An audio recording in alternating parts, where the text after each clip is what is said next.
Taigi, švedų invazija, ar tai vaikų invazija savižudžiais. Viena byla šitą išspręsta, kadangi už vaikus nusprendžia Kristinas Trumilaitė Genienė Birutė.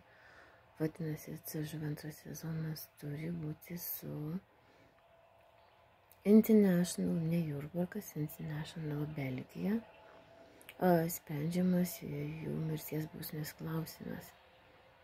10 metų vaikus varyti savižudžiais. Problema ne ta, kad yra aspektas jautrus kaip nemirtingumas, vampirizmas. Tai yra įteisinta Europos Sąjungoje virtualios teisės objektyvumai, kadangi aš pirmoji virtualios teisėjos perėmiau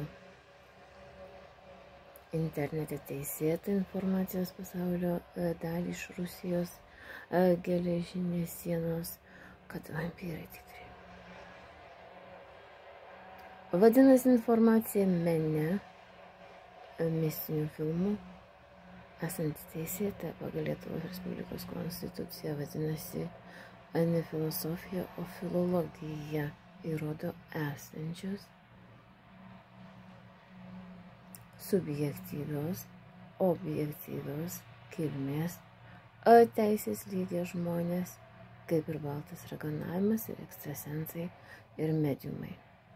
Kadangi mes nebesame kažkurios komunistinės valstybės įtakoje konstitucinio teismo, ar tai Italijos fašizmo, ar tai iš holokausto, parduot kitus, kad turėt savit CŽV žydų sektos, o ne CŽV metraščių, arba kaip Čaplinas ir Hitleris kurti karą. Taigi va tas išsiaiškintas virtualios teisės mano Danijoje 2002 metais prisaikdintas Danijos virtualios teisėjos reali kvalifikacija, diplomas, išsaugotas Danijos liberalizmo teisės.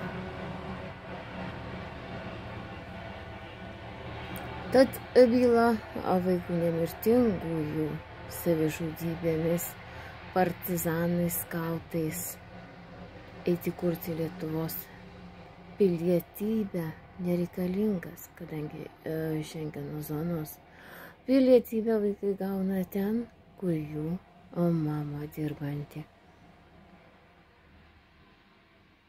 Ar už dyką, ar už algą. Išėjus Danijai pensiją, vis tiek dirba, nes vis tiek yra poreikis tos, būtent bylos dar vienos. Tad aš išradusi netgi smart būdą, to parodysiu, sekundę, palaukit. Va, matot, yra biometriniai duomenys. Uždaryti, o nenužudyti vaiką Sovietų Sąjungos žurnalistai. Yra paprasta su savo biometrika.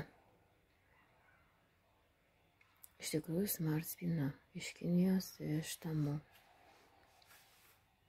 Ir dar viena byla. Iš užsieninių, reiškia, paštų ateina siuntos su KZ 10 numerių ir į akų. Tai yra ką Šengeno zonoj Lietuva turi pripažinti, o ne tik tai mūsų 9 numeriai. Ir mes tada kitas siuntas išvagiam. Patikėkit manim. Neišvoksit.